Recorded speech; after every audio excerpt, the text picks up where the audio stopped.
Public support and the outcry for the victims of the post office scandal has soared since the release of ITV's new drama series, Mr. Bates versus the Post Office. How can one's heart not bleed for these people? Pillars of their community, honest people, people sometimes near retirement, doing their bit for their community, who found that after all their work and all their efforts, faulty software meant that they were pilloried, that they were fined, they had to take on debt to pay back money that they didn't own, and some of them even had to go to prison. 50 new potential victims, in addition to the ones we've heard about before of the post office scandal, have contacted lawyers since the drama was released. And the Prime Minister will now consider measures to clear all victims of the scandal. But this is a terrible scandal. It is the most widespread miscarriage of justice that I can think of in UK history. Between 1999 and 2015, more than 700 sub-postmasters were accused of wrongdoing based on information from a faulty accounting system. And this is so important because our whole justice system is based on the presumption of innocence and that it is better for a guilty person to be released than it is for an innocent one to be prosecuted and imprisoned. And this just didn't happen in this case. So thousands of lives were damaged, some destroyed, with many sub-postmasters wrongly convicted of theft and fraud and sent to prison and made bankrupt. And think of this, think of the people who are sub-postmasters. They are part of their community. They are the ones who used to say when somebody hadn't been in to collect a pension and needed help. They're ones who help others within their community, and they were told that they were common thieves. In 2022, a statutory public inquiry began looking into the wrongful convictions. The government has promised to pay compensation to victims of this scandal, but to date, only 93 postmasters and postmistresses have had their convictions overturned. Like others, I pushed for the government to speed up the process of compensation payments, but it seems it's taken a TV drama to get the government really to pull its finger out. And I so hope that the Prime Minister will deliver on this promise he's made, do everything he can to make it right. But so far, there's been torpor, and it hasn't been put right. And historically, governments are so bad at putting right things that they have got wrong in this way. We need to admit a terrible mistake was made and compensate people, help them, even late in this day, to rebuild their lives. It is a responsibility of the state. As ever, I want to hear from you, mailmog@gbnews.com. Let's hear from Sir Edward Davey, the man who has called for 31 people to resign since April 2019, but wants to stick to his remarkably important post like a limpet. I wish I'd known then what we all know now. The post office was lying on an industrial scale to me and other ministers. And when I met Alan Bates and listened to his concerns, I put those concerns to officials in my department, to the post office, to the National Federation of Postmasters. And it's clear they all were lying to me.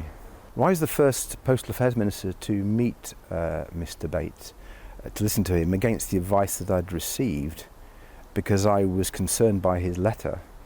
And I listened to him and I took his concerns and I put them to officials, I put them to the post office. And it's clear the post office lied to the victims, to judges, to the public, to me and other postal ministers for over 20 years. This is a conspiracy by the post office to deceive people. Well, I'm now joined by Mara Philp, the daughter of Mary Philp, who was a victim of the scandal. Mary sadly died before the first postmaster case was won. Mara, thank you very much for joining me this evening. You helped your mother run the post office in Octomocty in Fife. Tell me what happened, what was your experience and your mother's experience?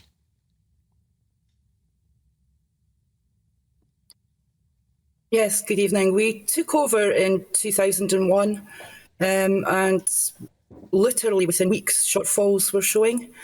Because we were so new, we thought we were doing something wrong. And in common, I think, with every other affected sub-postmaster in the country, we're told, no, it's fine, it's only you.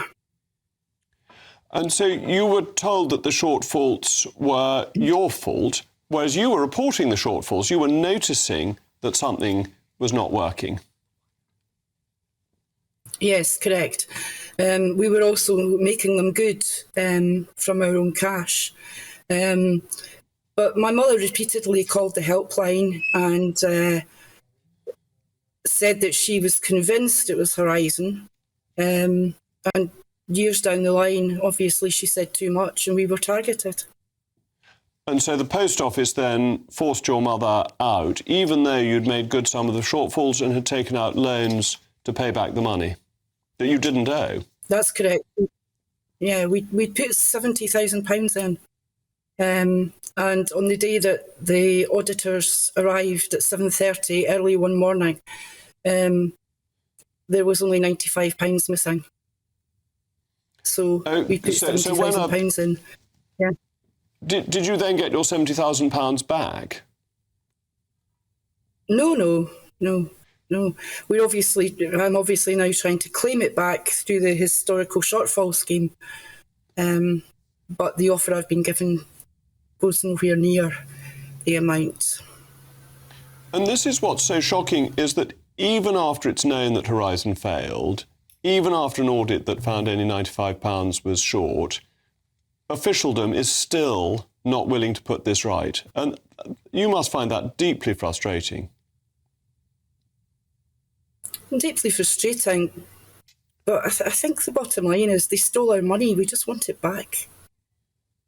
Well, just give us it back. It's your money. Yes, that's right. And it's been taken from you. And you have to wonder whether the post office isn't breaking the law by holding on to your money.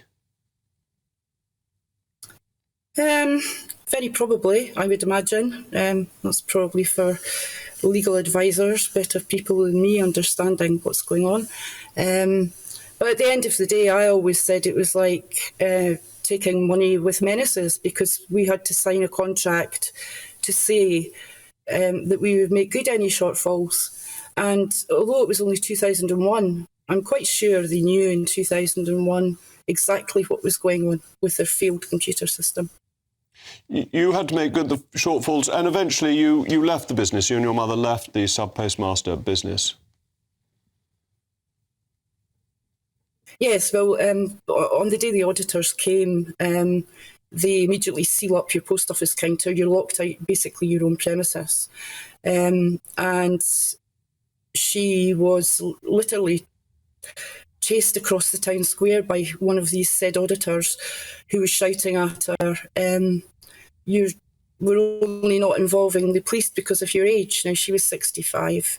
So, yeah, suspended on the spot, told to resign or be prosecuted. And that's an appalling way to treat somebody in a small community like Octomogty, where everyone would have known you and your mother as the people who ran the post office. Exactly, and it was pension day, and in those days everyone had a pension book that the post office operatives stamped for them. They took the book in, they got their money. These people were left queuing around the building for hours and needed some form of explanation. Personally, I don't know what explanation they got, but the post office didn't open again that day. And going forward, it was run for several weeks by sort of middle management of the post office. Well, thank you very much for joining me, Mara. It's brave of you to come on. Coming up next,